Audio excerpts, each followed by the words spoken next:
Let me repeat it the third time. Critical section is a sequence of instructions that should be executed without preemption, without interleaved accesses of other objects, threads, tasks, processes that access the same resource. Okay? Atomic execution. Okay?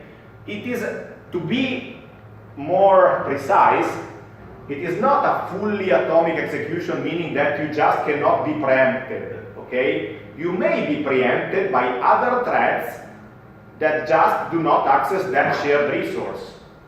Okay? You start updating the resource, then a high priority thread enters a certain routine, does something else. Who cares? It can. Only you are not allowed to be interrupted, preempted by other tasks that access that resource. Okay? Either in read mode or in write mode, the data that you would obtain in this sense is not consistent. Okay? So this is a critical section. So two critical sections on the same resource, so one of thread A, one of thread B, must be properly sequentialized. Okay? They cannot run interleaved. Okay? They must be either one before the other one or the other one before the first one. Okay? So they should be sequentialized. Okay? So we say that two critical sections that access the same shared resource must execute in a mutual exclusive way. Mutually exclusive way. So either one execute or the other execute. This is called mutual exclusion. Okay? Mutual exclusion. There are two ways typical in the OS to obtain mutual exclusion. A simpler one is just disable preemption. So I start the critical section, I don't allow any other task to preempt me during my execution. Okay, I just disable preemption. I execute until the end, and I re-enable preemption. Okay, in this way, no one will interrupt me when I started accessing this shared resource, when I started executing the critical section. Okay? Well, this is not exactly entirely true. This is true only for single core setting. Can you tell me why this is not true for multi-core settings?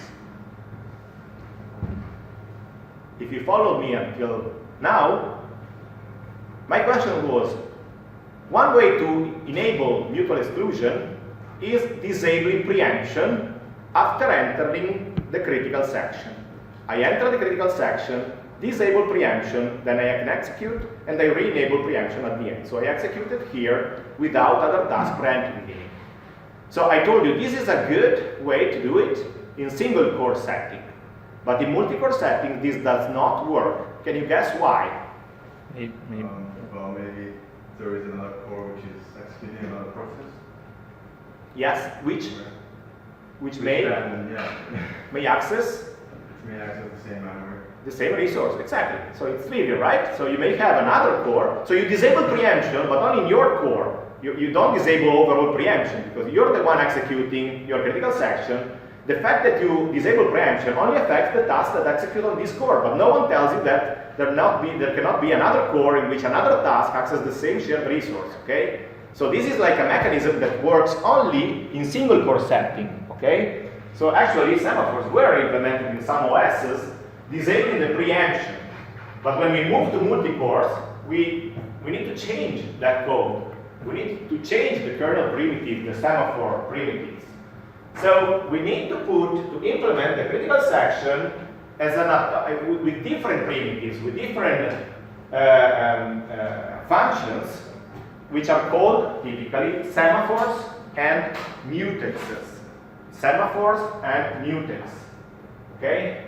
I'm sure you heard about semaphores and mutex. We will learn here how to use them in a much more efficient way. Okay?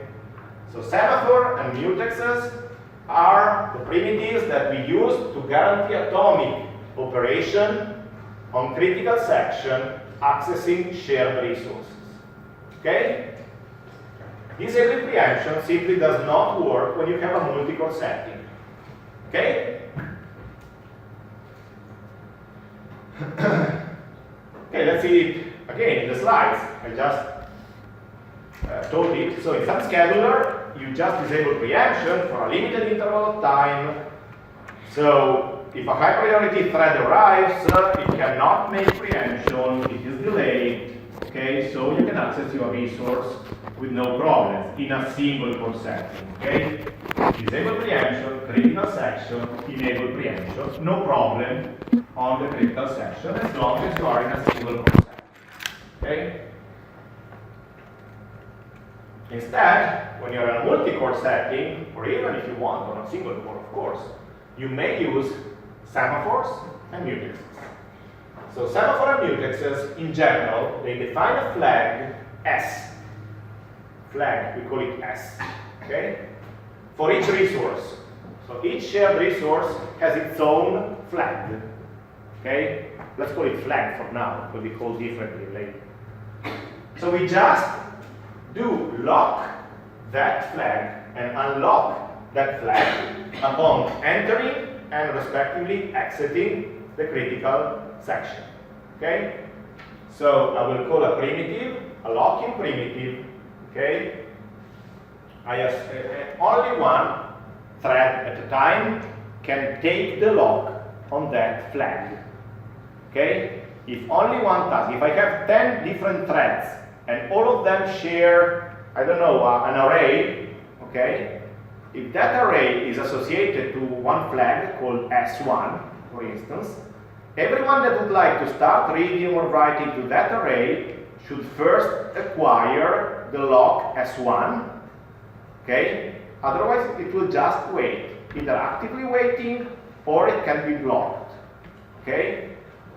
There is only one, at most one thread that can hold the lock S on S1, okay? So, this is the basic mechanism in which you enable protection of critical section of shared resources in an operating system. Well, critical section and ensuring consistency is not the only problem in concurrent applications. You may also have the need of synchronizing activities, okay? So until now, it was just about consistency, okay? But you have other problems, like how can I have a thread executing until a certain point and have a second thread that would like to synchronize upon a particular point in time in the code. And then the second thread continues and I would like them to wait for a third thread, okay? And then at a certain point I would like all of them to go together. So these kind of problems are called synchronization problems. So I would like to monitor and enforce the progress of each thread in a coordinated way. Okay, for instance, I'm waiting thread 1 for the outcome of thread B. Okay, so that can be many of problems of this kind. We need to learn how to use the primitive that the OS gives us in order to master synchronization in a proper way. Okay, this will also be the subject of the written exam, okay, in which I will ask you to properly solve concurrency, synchronization, communication, and consistencies problem on shared resources among a number of threads. Okay? So take, for example, producer-consumer, the typical producer-consumer problem. We have two threads. One is a producer, one consumes the result of the first producers, right? The typical paradigm. So it may be the case, we saw it in the typical robotic problems, that it may be the case that the consumer thread has a different period than the producer thread. Okay? Maybe one can run at 10 milliseconds, the other one can run at 100 milliseconds. Okay? No one tells you that they should have the same period. Okay? You need a way to properly synchronize them. Okay? One may repeatedly write, the other one may read only L04 results.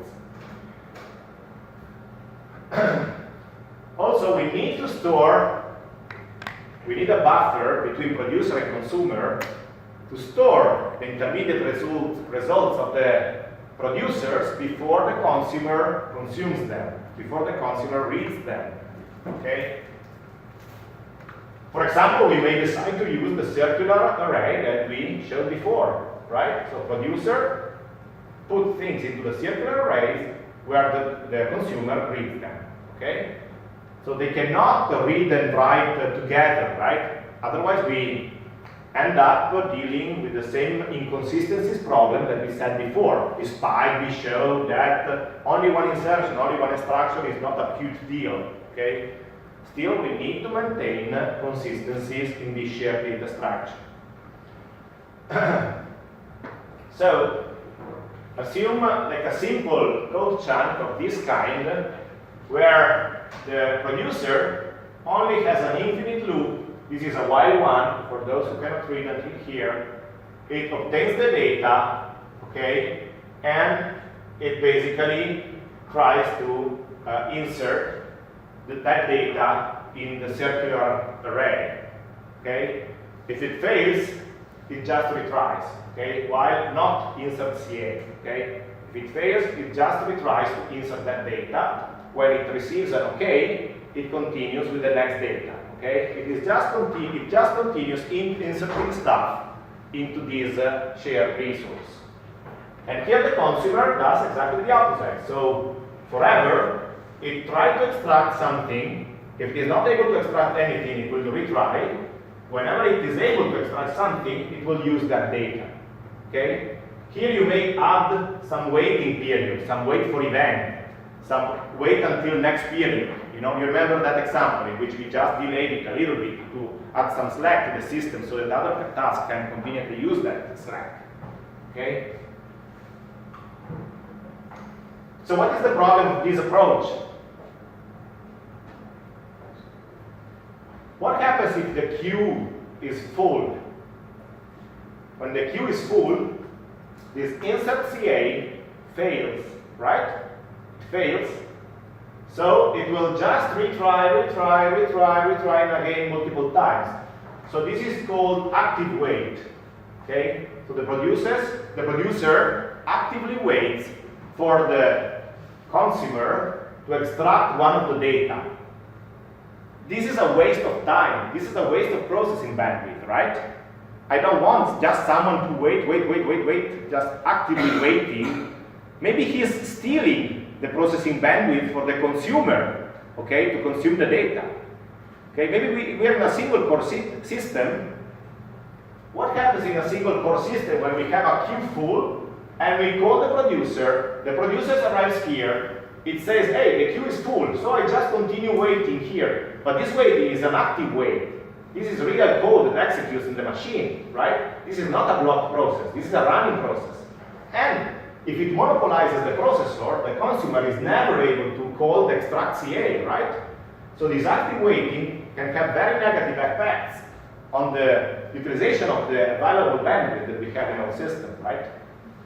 So, the other way around, it can be the queue empty. If the queue is empty, this will be an active waiting. Okay? So this continues failing, okay, just waiting until this guy calls an insert. But if this guy monopolizes in an active waiting the processor, then the producer will never have the chance of inserting its new data, right?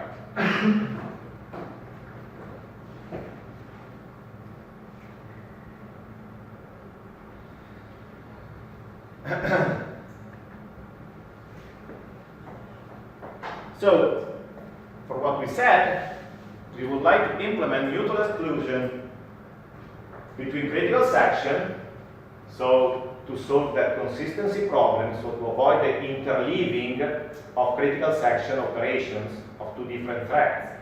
And we also need that this mutual exclusion synchronization mechanism to synchronize tasks as request.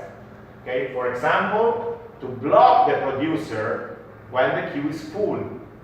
Okay, we want something, so what we had before here is not good. This is not good. Okay, we would like to insert something here that puts the producer into sleep, into a blocking queue, if something of this kind happens. Okay? This is called synchronization, right? So we would like the two threads to synchronize on one condition. Okay? We would like to block the producer when the queue is full and block the consumer when the queue is empty. Block. Okay? So semaphores are an efficient mechanism that has been proposed by Dijkstra. You probably heard about Dijkstra for the Dijkstra algorithm. You guys know it?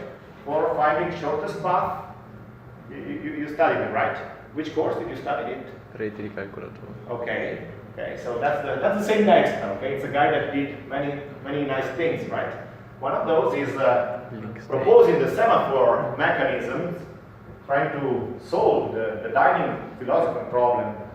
It's called like it was a typical problem where, like in a round table, people had to use two knives and fork, but everyone took the fork of the other one, so you need a way to lock two forks for the system to make progress. Otherwise, it may perfectly happen the case where each one holds just one fork and no one eats. Okay, no one is able to start to eat. So, a semaphore mechanism is a very simple mechanism that essentially consists of a counter, okay, just counts, blocking queue, meaning a queue where I insert all tasks that are blocked, waiting for that resource to become available, okay? And two operations, wait and signal, okay? Wait is the blocking operation where you try to enter the critical section, you try to acquire the semaphore. Signals, you signal that you release the semaphore, okay? Only this wait and this signal operation are assumed to be atomic, okay? Even if they are expanded in multiple assembly or machine code, low-level code, still you have architectural means to ensure that execution of each individual instruction, wait and signal, is atomic. Okay? You will never have problems related to a concurrent call of the wait S. Okay? Like you will never have problems in calling one wait and one signal. Okay? So you will never have problem of this kind. So you can safely assume that wait and signal are atomic operations. What is not atomic is the critical section that you will protect with wait and signal. Okay? The wait call and the signal call are atomic. What is in between, it is not atomic. You're making it atomic thanks to the use of wait and signal. Okay?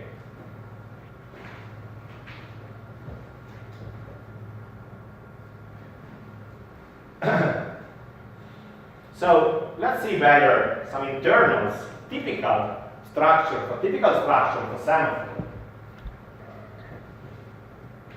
So first of all, a theorem that shows that every kind of synchronization and mutual exclusion problems, so the whole world of solving synchronization, communication, and mutual exclusion consistency problem can be solved by using semaphores.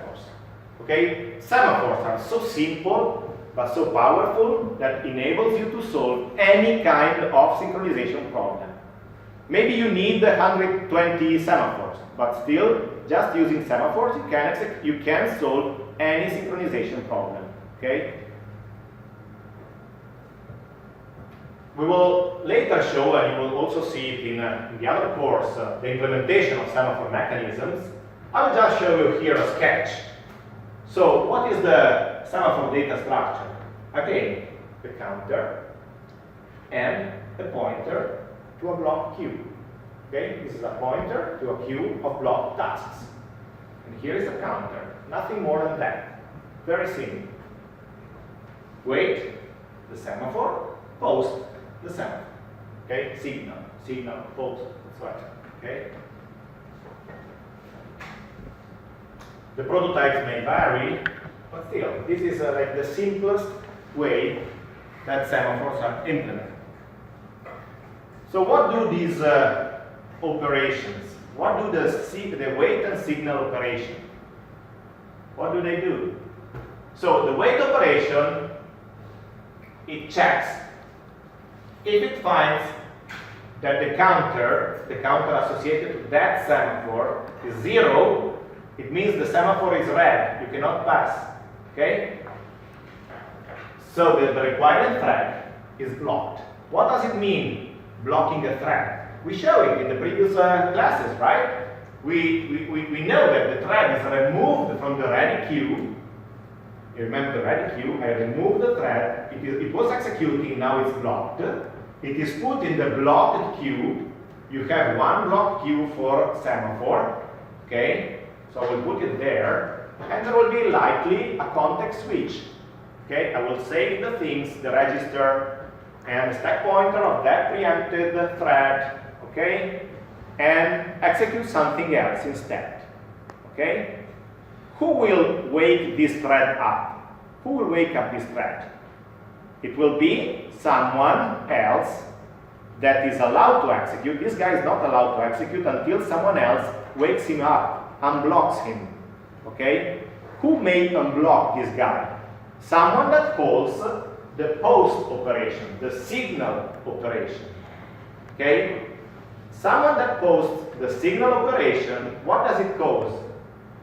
Well, if the counter is 0 upon calling the post, meaning if I'm posting something and the semaphore is 0, the counter is 0, and there is some blocked thread, it was the case before, right? We have a blocked thread there, right?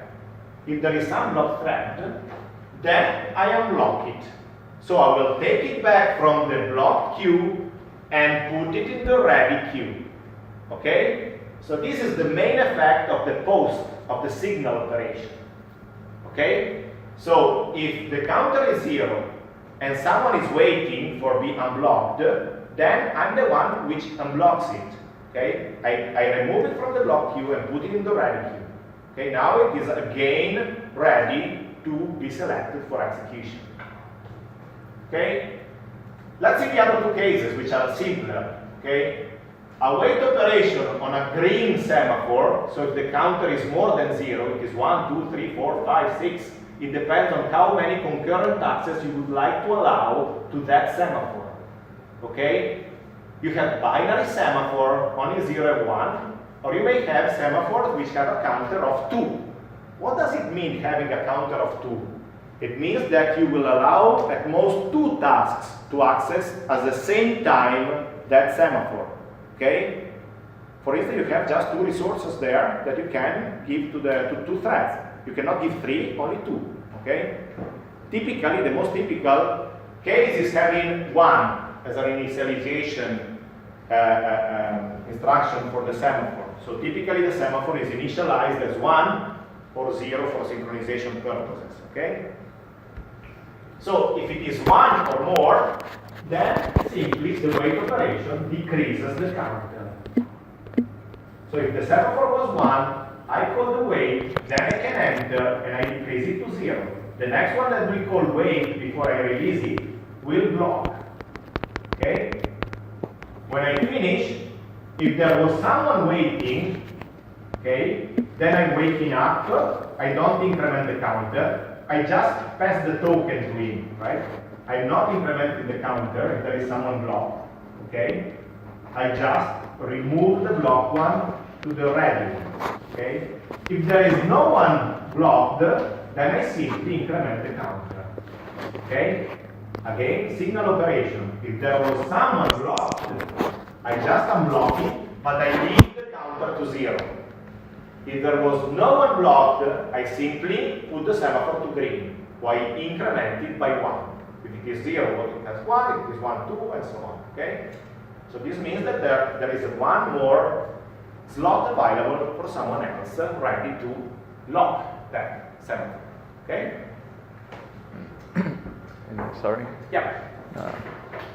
How this operation can be atomic since they are Yeah, very long? good question. Yes, that's a good question. So the atomicity of this kind of instructions require, so in single cores, actually they are done at OS level disabling preemptions, okay? That's the typical way they were done. In multi-core, you need some architectural support of at least one atomic instruction. Test and set, wait and signal. So there are operations that ensure you that upon different cores, you may execute an atomic set of operations, okay? So typically the test and set means in an atomic hardware instruction, you check a flag. If it is 0, you atomically put it to 1, okay? And if it is not, you just wait. So in an atomic execution. If you don't have this support, then you're not able to implement semaphores of this kind in an efficient way, okay? Okay, thank you.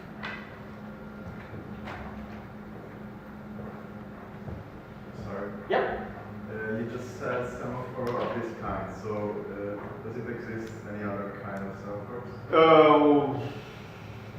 There exist multiple kinds of semaphore, we will see it. But for now, forget what I said. So I'm thinking, what if you don't have test and set? Are you still able to implement that? I'm not entirely sure that without these architectural features, you can implement semaphore and mutual exclusion in other ways. I need to check it. So I'm not sure if you lack this kind of architectural hardware support. I'm not sure whether there are ways to implement atomicity. There may be. Just I don't recall them. So I can check if you want. Okay, thank you.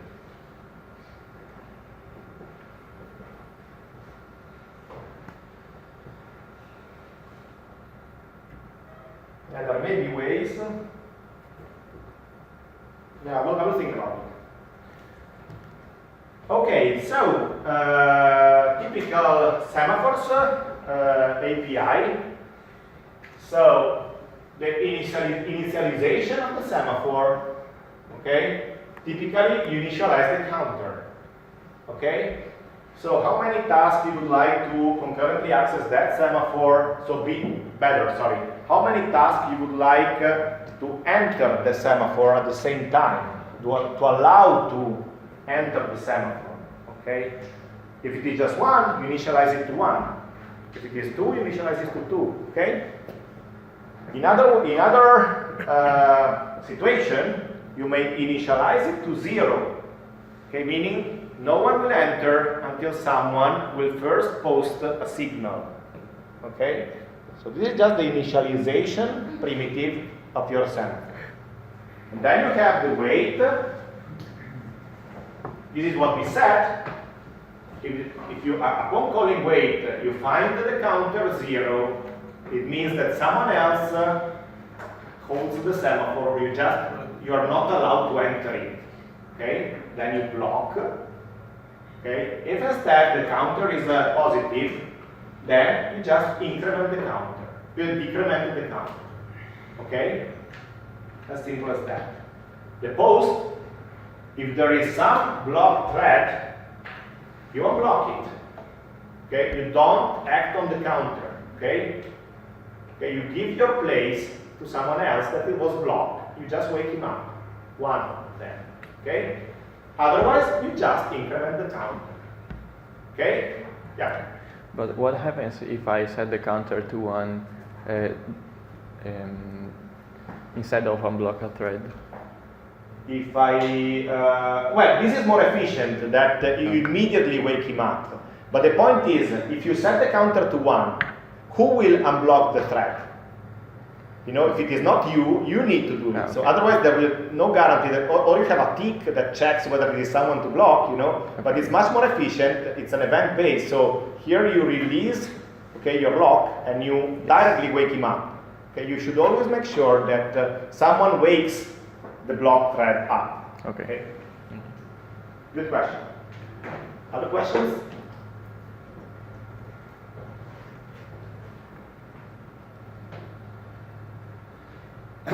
Okay, what happens when a thread blocks on a semaphore? in general, it is inserted in a blocked queue, like we said. We typically have one blocked queue per semaphore.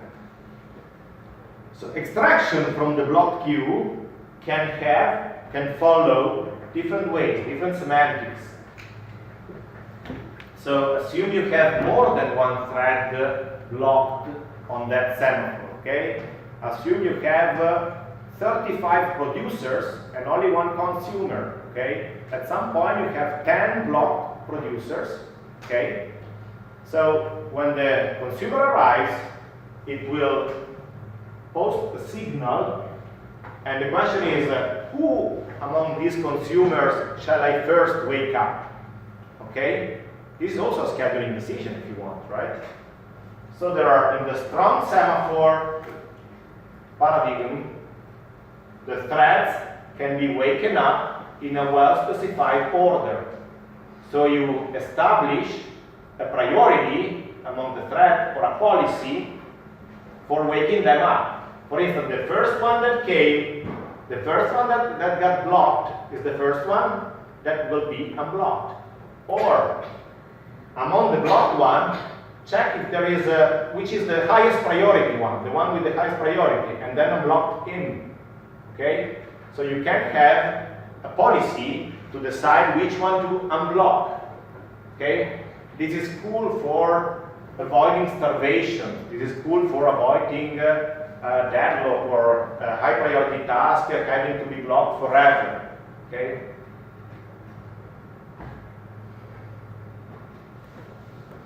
So other semantics are called signal and suspend. So upon waking someone up, the waker suspends and gives the processor to the waken up thread. Okay, this is a semantic called signal and suspend. Okay, so I wake up the new thread that was blocked. I unblock it, and I perform a thread switch. Okay, this is called signal and suspend. The alternative is signal and continue. So I wake him up, he's put in the ready queue, but I'm keeping the processor, I keep executing. Okay? Signal and suspend, signal and continue. Okay? Or I can just wake him up and leave the decision to the scheduler. So if I woke up a higher priority task, then I can have a thread switch. Or if I woke up a lower priority task, then I will just continue executing.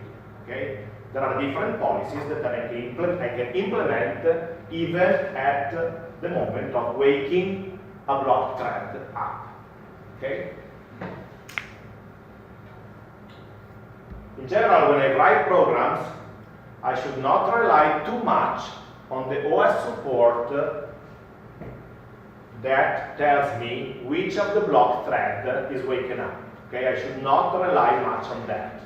Okay? It's upon us to write the program and synchronization primitives in a way that is robust enough to work even without assuming anything on the lower OS mechanisms or waking up policies. Okay? It will be us designing semaphores, private semaphores, and so on. We will assume that the wait and signal are atomic and they execute as I just showed you before, but do not rely on any other further assumption that are not guaranteed. Okay, so mutual exclusion. How can I use a semaphore to implement the critical section in a mutually exclusive way? Easy. I just initialize the semaphore to 1, and I just protect each critical section between a wait and a signal on that semaphore. Very simple. Okay? Note, initialization is 1. So the first one that arrives will be given access. Otherwise, what happens if I initialize it with 0? No one has given us. Exactly. This is called a deadlock. Okay? No one makes progress. Okay? With 1 and only 1 will be able to access it. So if thread B comes first, executes the wait, okay, I'm locking. Now it's preempted by A, it waits, this blocks. relinquishes the processor to B, which continues critical section, maybe as long as you want, and then it will execute a signal waking this up that continues from here. Okay?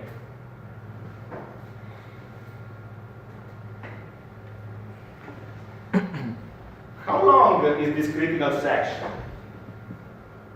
Well, maybe we will talk about it later, but as a general guideline, you should avoid making critical section very long. Can you tell me why? So, as a general practice, a general rule, it is better for efficiency to have critical section kept short. Okay, so you don't just want to have a lock at the beginning and an unlock at the end of your task, okay? It is better if you have very short critical sections. Can you tell me why? It has to do with the benefit of concurrency. We said, you remember, that concurrency is not just a fancy mechanism for you guys for me to giving you the chance of having a written exam. No, it is something that is really useful whenever you have concurrent tasks that may wait from some resource, or whenever you have a multi-core setting, or whenever you want to make the best use out of your processing resources. So whenever I'm waiting for an input, someone else does progress. Okay? Then, why would we like to keep these critical sections short? To release the resources to other threads. Exactly. So if I just have a long critical section, I will never release the resource nor the processor to other threads. Okay? Imagine the other threads will have a wait, a blocking wait, because I took the lock, and will wait for me to execute forever until he will be able to retake the processor and continue. If you are in a multi-core setting, even worse. You may have one task in one core, the other task in the other core. Only one of them is making progress. You're wasting the bandwidth on the second core, right? You're not making use of concurrency. You're limiting concurrency. So this instruction limit the concurrent behavior. These are synchronization points. Okay? So in a parallel, this is not a parallel programming course, but typically in parallel programming, you try to avoid as much as possible these synchronization points, okay? Because they limit the parallelism, they limit the concurrency that you can implement in your system, okay? So if you keep this critical section short, then these inefficiency happen much less often, okay? Sorry? Yeah. Can we realize synchronization just using pipeline communication between threads? What do you mean pipeline? Like communicating? Yes, via the memory. Yes. Well, so we will see distributed, not shared memory, but the distributed memory paradigm in which you have something of this kind. But this kind of synchronization, just to answer your question, a shared memory system, basically, if you don't have this kind of primitives, atomic primitive support, you do not have any guarantee of being able to synchronize properly in shared memory, because you never know which one comes first. So you need something that at least gives you the guarantee of being able to access a certain memory region. It can either be a byte or a bit, but in an atomic way, so that you then control that only one of them access that as long as possible memory region in a mutually exclusive way. So this is the only thing that allows you to do so, avoiding inconsistency effects. So I'm not sure there are other ways to do that without the semaphore support. Okay. You can do that, for instance, if you have, in the other paradigm, if you have this memory region exclusively managed by a process. Okay? So, but that process now is a kind of a semaphore, but a much heavyweight semaphore. So it will, upon request of two concurrent processes, this guy will decide which one to give the exclusive access to it. But this is kind of a higher level semaphore, okay? So it's a much less efficient, okay, mechanism.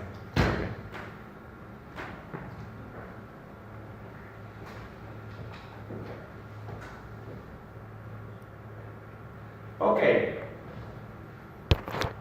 So, this is what happens in the example we showed before. So we have thread A and thread B, both of them have a wait and a signal, wait and a signal, and they may interleave in whatever way. Okay? They may interleave in whatever way.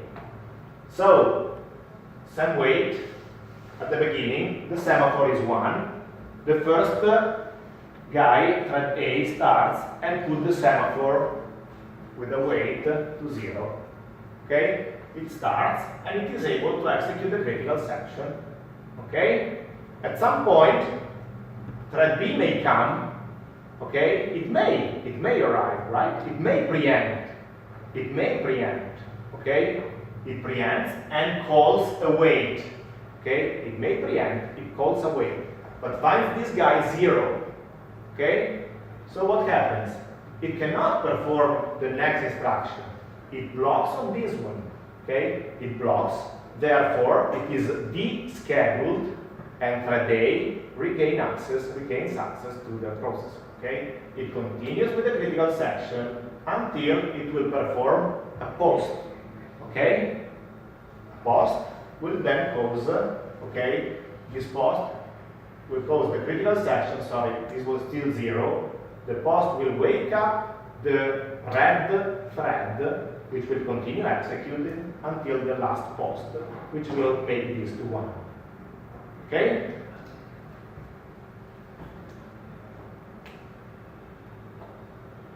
Okay, this was for mutual exclusion. Okay, mutual exclusion. What about using semaphores for synchronization instead? Okay, to synchronize. Okay, I want thread A to wait here before executing the remaining instructions. I would like thread A to wait thread B to execute the instruction until here. Okay? So let me clarify the semantics. Okay? Thread A can never execute whatever is after the wait before thread B arrived at least here. Okay? Question. Can thread A execute if thread B is here?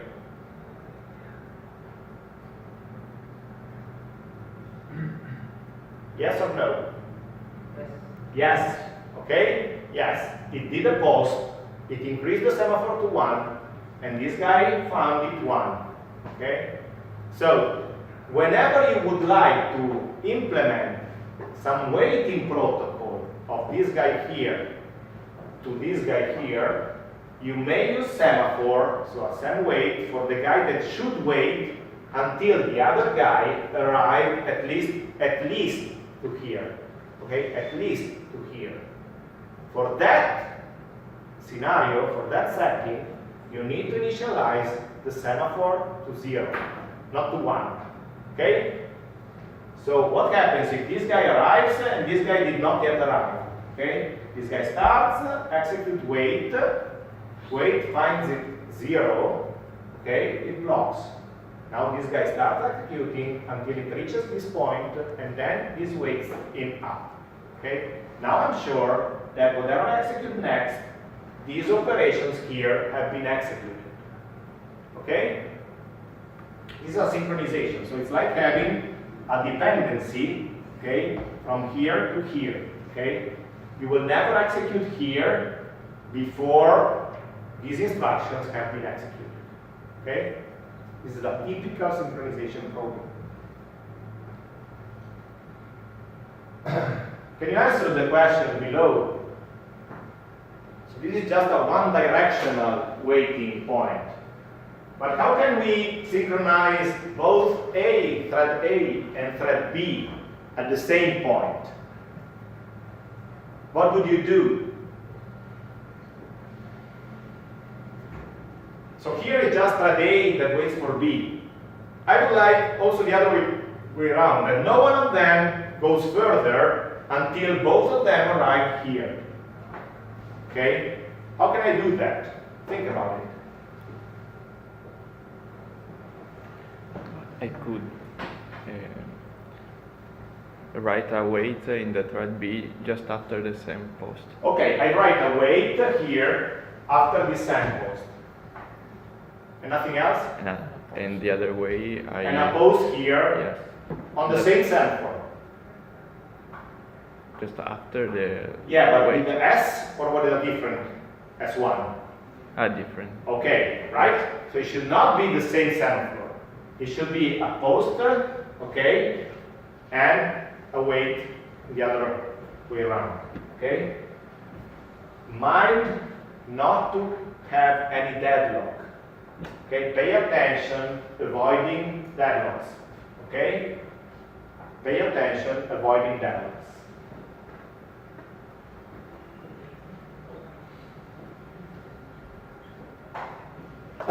Okay. Let's use our semaphores for the producer-consumer setting that we showed before. So now we have one producer that inserts in our circular array the data, and we have one consumer that takes one of the data in the circular array and uses it. Okay? Only we would like a blocking semantics for the producer when the queue is full, and for the consumer when the queue is empty. Okay? We would like to avoid this active waiting that wastes processing bandwidth. So we want the producer to be blocked when the queue is full, and to be unblocked when there is some space again. Okay? Dually, we want the consumer to be blocked when the queue is empty, and we would like him to be waken up when the queue is not empty anymore. Okay? First attempt, we just assume one producer and one consumer. Okay? One and one. The problem will be a little bit more complex, assuming more than one producer and more than one consumer. We'll see it later on. Okay? For now, just one and one. Okay, this is a first trial. So we again have the same as before, the circular array with the array, hat, and the tail pointer. Only note that I don't use any more the num, but I instead use two semaphores, empty and full. Okay, no num anymore, no number. Okay, I just use empty and full. Okay, there is no member called num like we had before. We don't need it anymore. Okay, just using two semaphores, empty and full. What does empty and full mean? That I have blocking condition in case of empty for one of the tasks, and in case of full for the other task. Okay, I will use the semaphore paradigm in order to implement the blocking in these cases. Okay, so what do I do? So insert, now I have a wait condition, a blocking condition, in case the queue is full.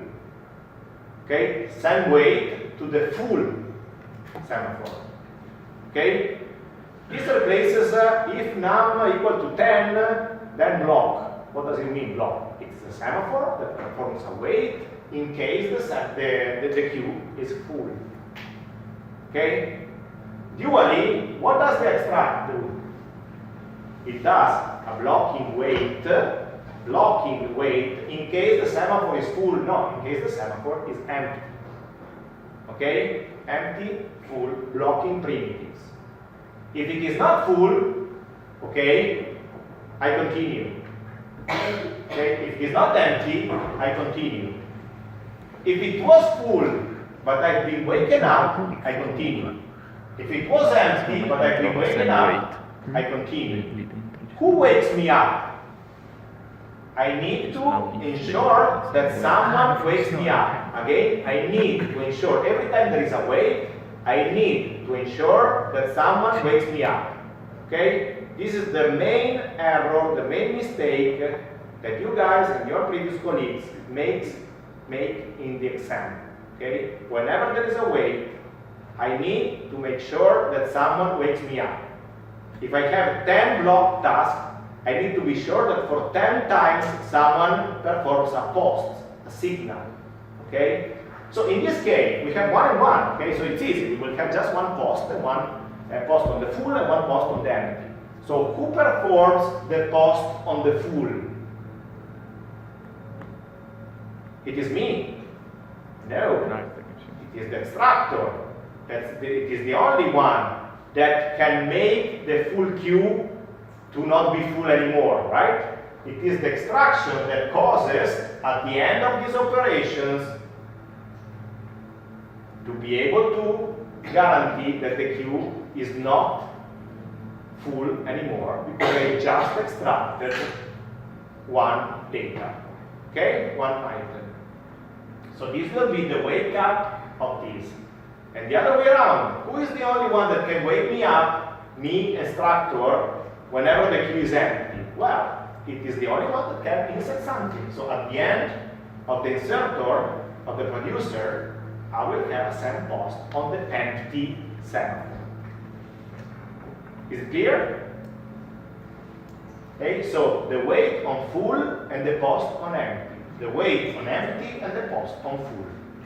Note that this is a different paradigm than the mutual exclusion to guarantee consistency in critical section. Because in the other example we showed before, we had a semaphore here and a SEM post on the same semaphore here. Okay? Here we have the wait here and the post here, the wait here and the post here. Okay? So they are intertwined. Okay? This is because we are enforcing a synchronization mechanism.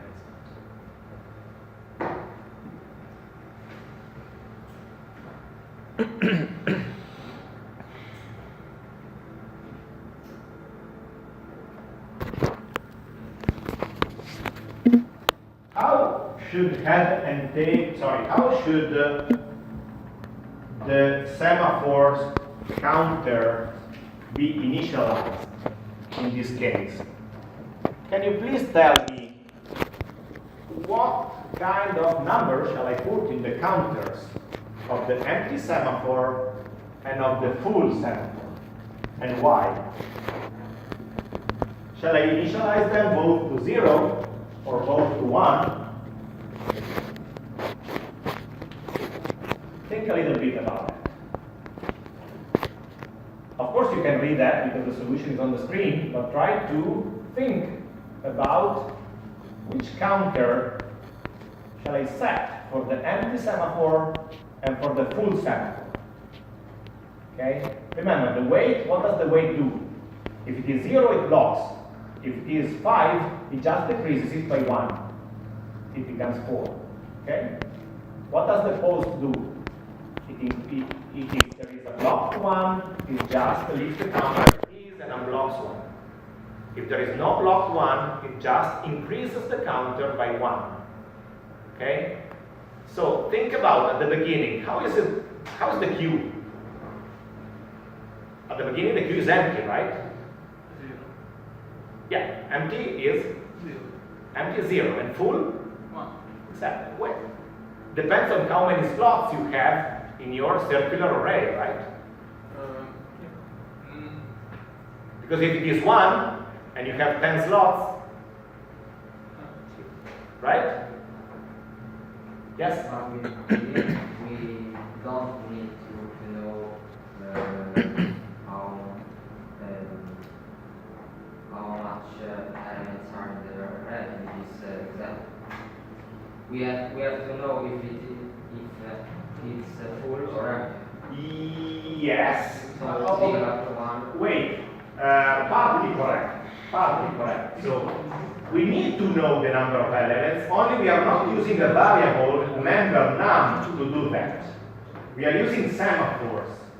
Okay? So, but we need to know, despite we have just one inserter and one extractor, assume that the inserter has a period of 1 millisecond and the extractor has a period of 100 milliseconds. So you can have multiple instances of the inserter that fills the queue in. So it is not sufficient to have a 0 and a 1 here, right? If you have 10 slots, of course, I would initialize the semaphore full with 10, right? Let me explain it again. So here I initialize the full semaphore with 10 and the empty semaphore, you told it, right, with 0, right? Because the queue is empty at the beginning. If the instructor arrives, it finds it empty and it blocks, right? While if the insertion arrives, it does a wait on the full, but the full is 10, so it means, okay, let me insert 1, okay? So I will decrease it to 9, and then again 8, 7, 1, 0. The next one after 0 will block, okay? But I filled 10 places in, okay? Yes? But if we have control, if we can use 0 and 1, Yes. not 0 and 10, but control if The number of elements is, yes, but this would require additional mechanism, right? Yes, you could do that. Still, yes. So, question for you guys. If during the behavior, during the execution of this application, I would like to know how many valid data, how many valid items do I have in the circular array? How can I check that?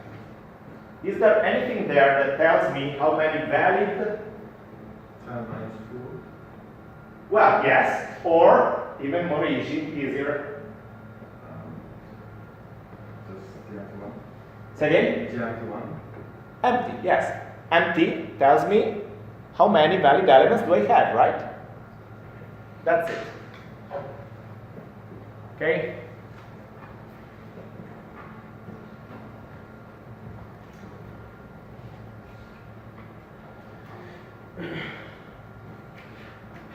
So why is that? Why empty tells me the number of valid entries that I have in the circular array? Because this essentially tells me the number of times I can call the extraction, the number of times I can call extraction without blocking. So that matches the number of valid items that I have in my queue. Of course, the counter of full is the complement of the elements in the queue. Okay, it's the number of times I can call insertion without blocking. Okay. As an exercise, try to prove that the implementation is correct and that the insert CA never overwrites elements, like the extract CA always gets an element of the queue. Okay? I showed you the implementation, but I didn't tell you why it is correct. Okay? It seems to work, but it's not so easy to prove that a concurrent application is consistent. It works, it is correct. How do we prove it? Okay?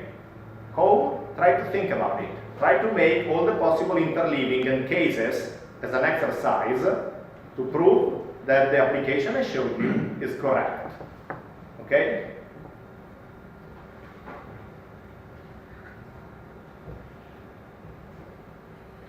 Okay, that was synchronization. Before we saw mutual exclusion. Now let's try to combine them. Okay? So mutual exclusion, it was the critical section, lock and unlock. Critical section, lock and unlock. Synchronization, it was, for instance, the producer-consumer that we just showed, right? Wait semaphore 1, signal semaphore 2. Wait semaphore 2, signal semaphore 1, for instance. Okay? So let's try to combine both mechanisms. Combine both mutual exclusion and synchronization. Consider now a setting where we have multiple producers and multiple consumers. Okay? Not just one thread for each instance. We want to implement synchronization and we want to protect the data structure. Okay? First attempt. Same as before, until here, plus a mutex. A mutex that I use in the typical way, beginning and end, to protect the shared data structure. Why do I need it now and I didn't need it before? can you tell me, why do I need now a mutex? Now I have multiple inserter, multiple producer that can simultaneously arrive and try a lock here. Why do I need a mutex here? Because it's a critical section. Exactly. So before I told you by the specification of my problem that I had just one inserter, so I can always assume that I never have two inserters trying to access the same thing there, right? Okay? But now I can have multiple producers trying to access concurrently the same data structures. Okay, so I can have multiple guys here, arise the first thread, does a wait on full is 10, okay, I can enter. Then arise a second one, finds the full to 9, okay, put it to 8 and enter. So I have 2 active threads, or 3 or 4 or to 10 threads that can modify these things here. This is dangerous, okay? One of them may start adding an element before updating the index, okay? I can lose consistency in this way, okay? In the other way, I just had one empty and one full. You remember, we were acting on separate stuff. The inserter was acting on the head, the extractor on the tail, right? Here instead, I can have multiple inserters that act here, or I can have multiple extractors that act here, okay? So, I try to use a mutex, okay? And protect this synchronization, the synchronization here with a mutex and with the same mutex here, okay? Initialization, as before, empty 0, full 10. But the mutex is 1, right? The first one that arrives is able to enter. The second one that arrives, if the first one did not yet release the mutex, shall wait and block. Okay?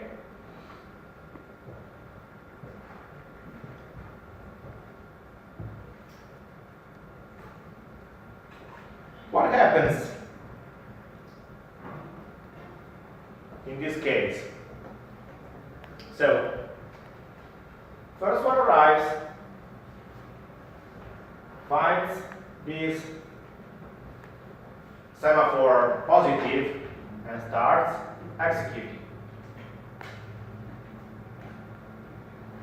But what if this guy arrives first? You tell me.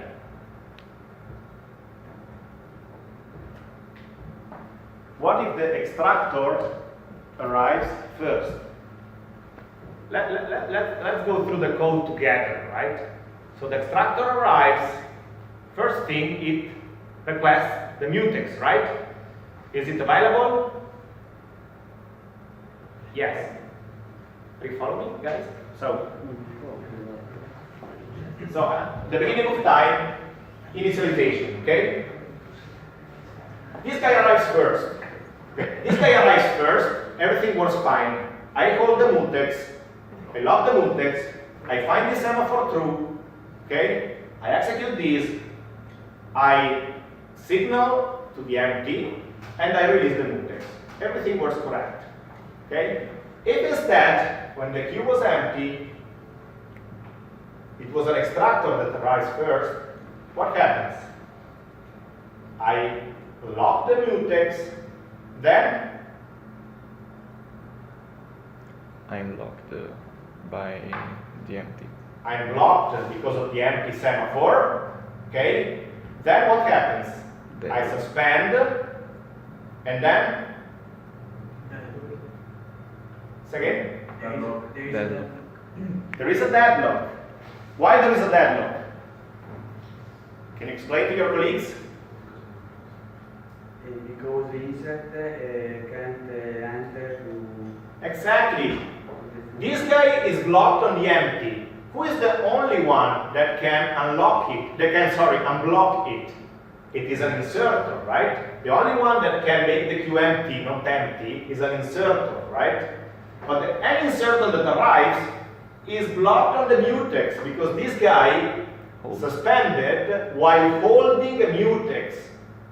This is the most dangerous mistake that you will do in your exam. Okay? Never suspend while holding a lock. Never suspend, never block while holding a lock. Unless you are 120% sure that you are not harming anyone. Okay? This is a peculiar deadlock situation. Okay? Things of this kind cause many of the famous incidents in the software community. There are many. One of them was the Mars rover. There was like the NASA that funded this one of the biggest efforts to explore Mars, and after spending billions of dollars to send a rover to the planet, they just lost contact with it. And the contact was due to a deadlock problem that happened for a priority inversion and stuff like that. We're going to see. But dealing with shared resources, deadlocks, priority inversion, and stuff like that is one of the most dangerous problems when we write concurrent real-time applications. Okay? So this guy suspends while holding a mutex. This guy will suspend here. No progress in the system forever. Okay?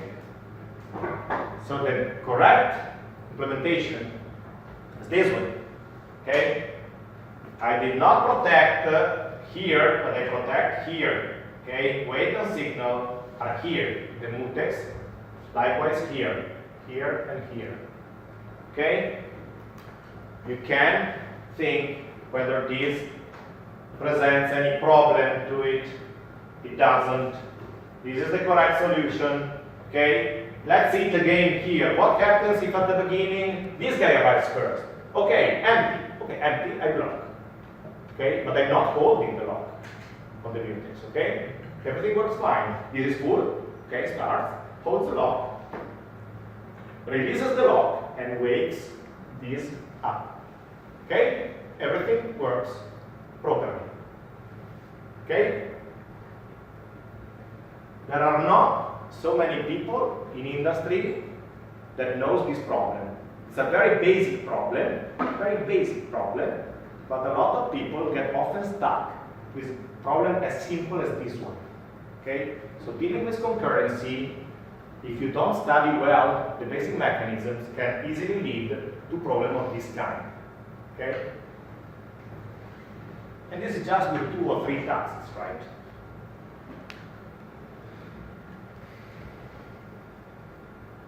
Sorry. Yeah. What if I initialize two mutexes? One for the inserter and one for the extractor, and I write the instruction the other way. So like here. Yes. Okay, here and having a different mutex 1 and mutex B. Yeah. I think it may work. In that case, I think it may work. Let's see what happens. I think it works. Yeah, but you used an additional mutex. Yeah. Yeah, not a big deal, but yes, you used 2 mutex instead of 1. Yeah. Wait, and then you are protecting the same data structure with 2 different mutexes, which may cause problems. So here with the same mutex, you know that just one out of them, every inserter and every extractor can access that data structure. In the other way, with 2 mutexes, you know that there can be 1 and 1 together on the same data structure, which in this case we showed is not a problem because inserter and extractor work on different sides of the array. Yes. They make my point? Yes, but just one processes can take the processor because at least one of them is blocked by the fuel of the empty. Well, not sample. true, because when the queue is not empty or is not full, then one inserter and one extractor can be simultaneously working on that data structure, right? Okay. Then we sideways show that this is not a problem because they work on separate things, right? As long as, no, num here is not used, so it works. So here it works. But if you had other instances where the critical section was overlapping, then do not use two different mutexes. Otherwise, I mean, of course, you can have, okay? So this one with the same mutexes are synchronized, okay? These one are synchronized, but the one that is here, the one is there, can go simultaneously on the same data structure with two mutexes. If you have just one, the same mutex, then there is only one and only one that can access that data. Okay? Okay.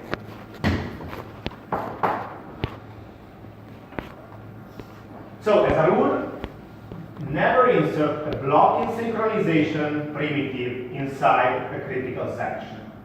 Okay? So if you do that, be entirely 100% sure that you don't harm anyone. Okay? But as a general rule, try to avoid inserting a blocking synchronization inside a critical section. Okay?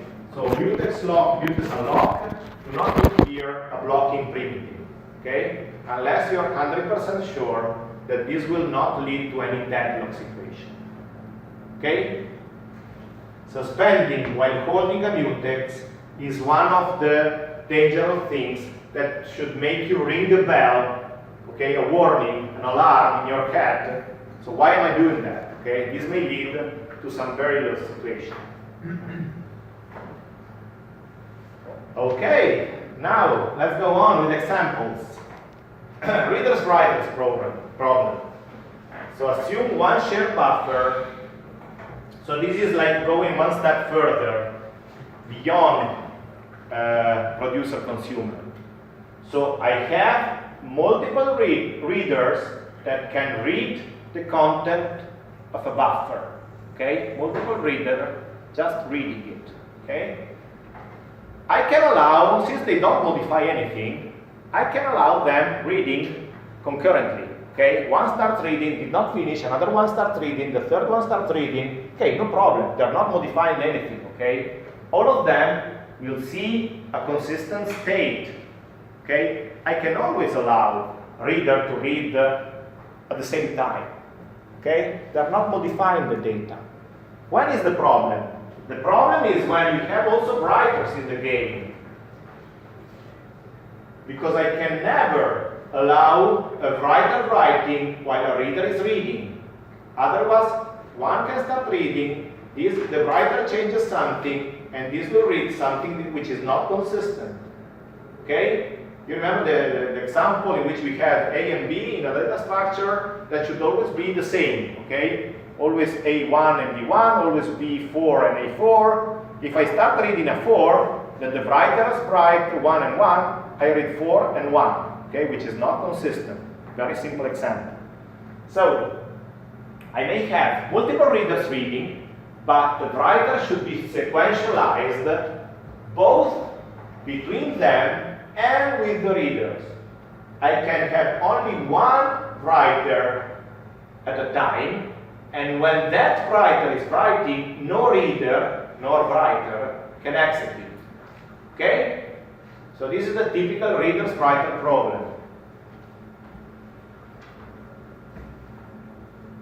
So we try to use semaphores to implement this setup. Okay?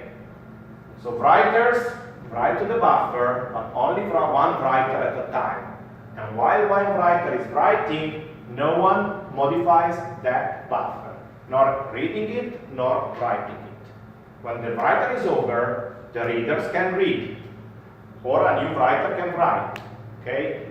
Also, when a reader is reading, no writer can start writing. Is it clear? Okay. So, simple implementation. First attempt.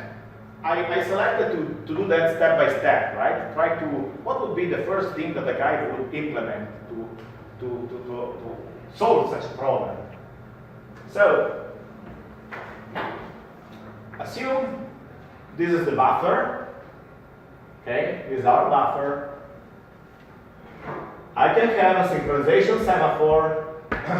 I can have a semaphore for the readers. I can have a counter of the number of active readers. Okay? Number of active readers, semaphore for the readers, and a synchronization semaphore. Okay? So initially, no one is reading, so the number of readers is 0. Okay?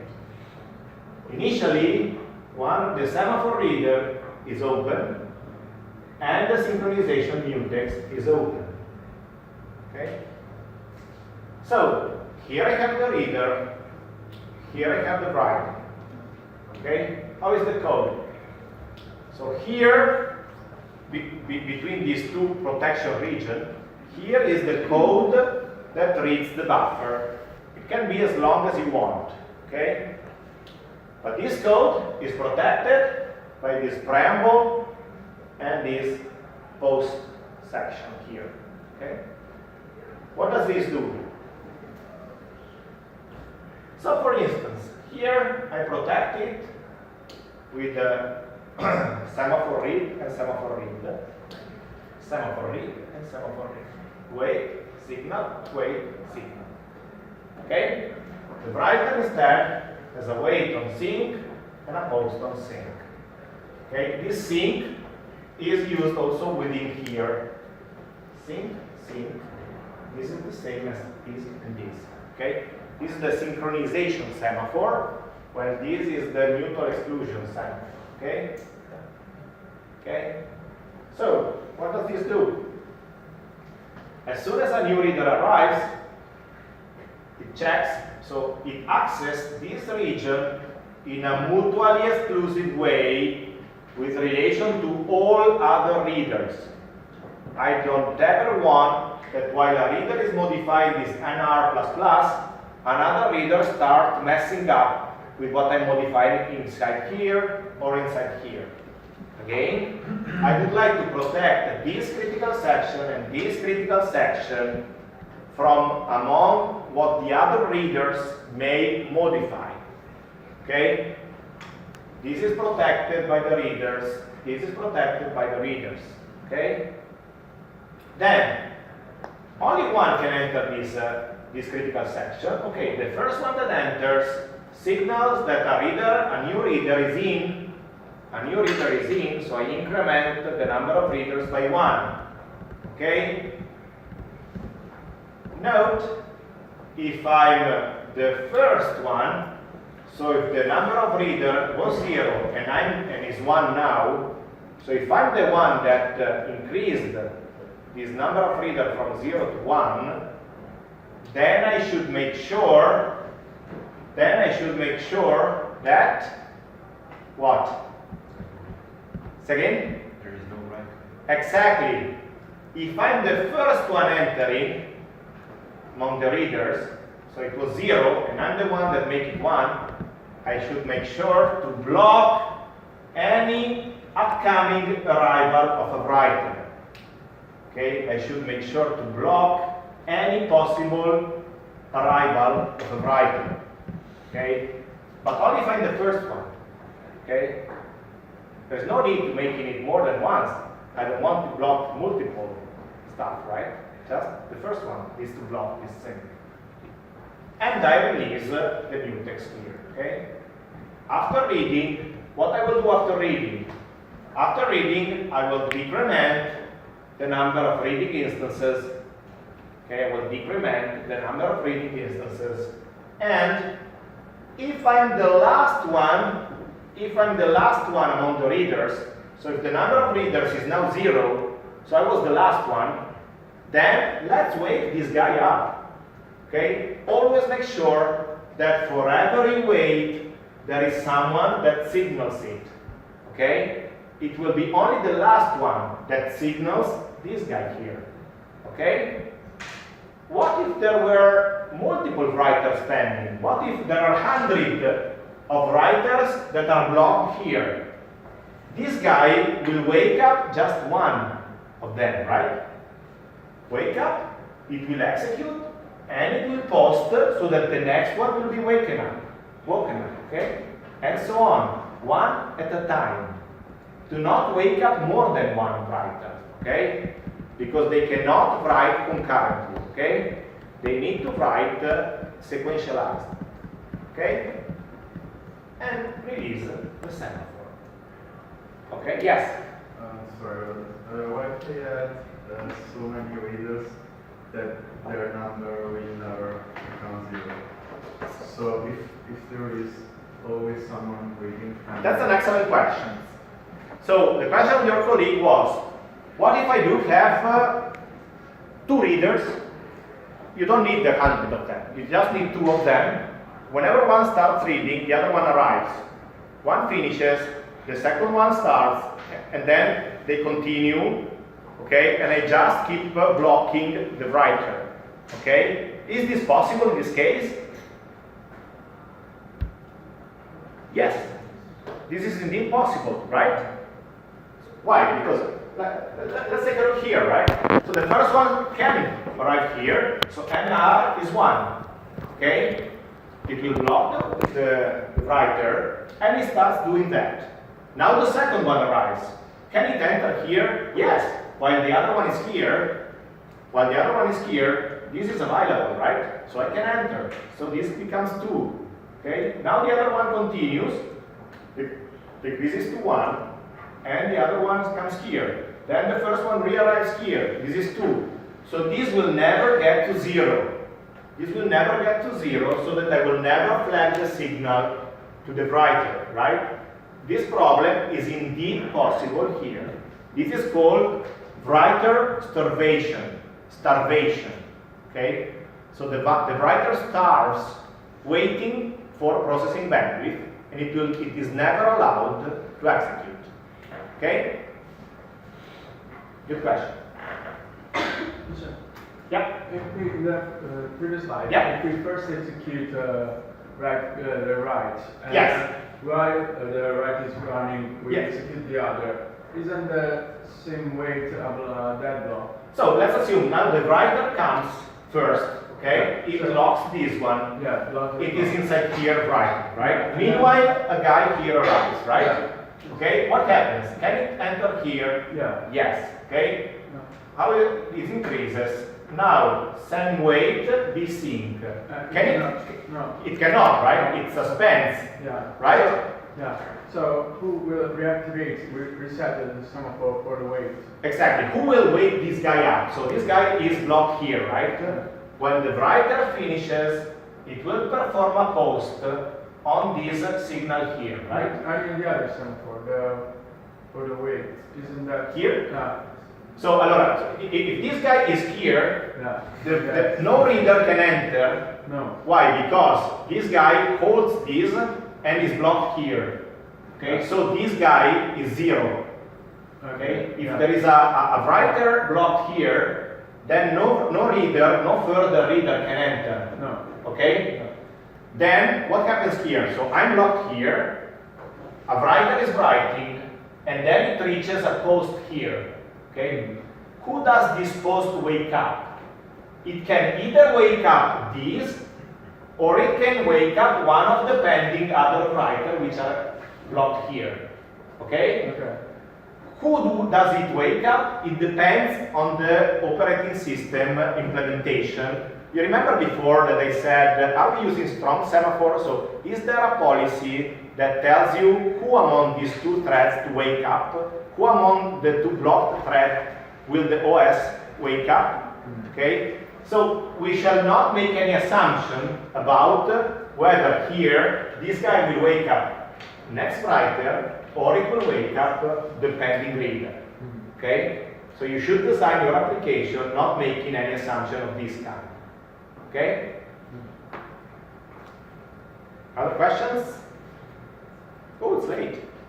Okay, let's stop here for today, and I think I'll see you guys tomorrow at 4, right?